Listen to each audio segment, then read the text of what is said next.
سلام، من مهسا هستم، ساکن آلمان. از یه روز خیلی قشنگ برفی با تو صحبت میکنم. امروز با دخترم اومدم برف بازی.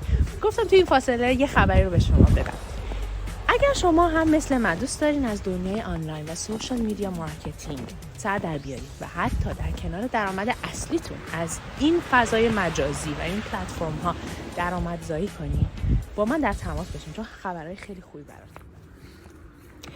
از دید من طلایی ترین و پربارترین لحظات زندگی ما لحظاتی هست که با عزیزانمون، پدر و مادر یا با بچه هامون سپری میکنیم، چون همشون تبدیل میشن به خاطرات زیبا. من به عنوان یک مهاجر متاسفانه از پدر و مادرم دورم، ولی عاشق لحظاتی هستم که با دختر کوچولوم میگذرونم و تمام دغدغه من گذاشتن زمان بیشتر برای اون هست. اما چجوری؟ با زندگی‌های پرمشغله‌ای که اکثر ما داریم، این امکان برای ما خیلی محدوده.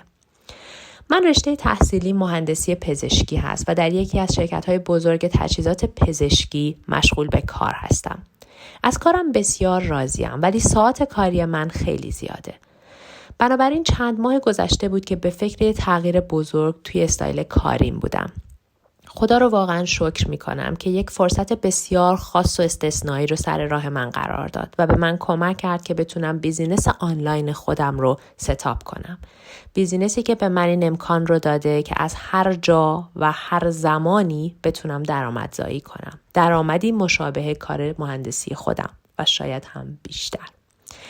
اگر این مسئله وقت گذروندن با عزیزانمون یکی از دغدغه‌های فکری شماست، با من در تماس باشید، شاید بتونم به شما کمک کنم و روشی که برای من جواب داد رو به شما معرفی کنم.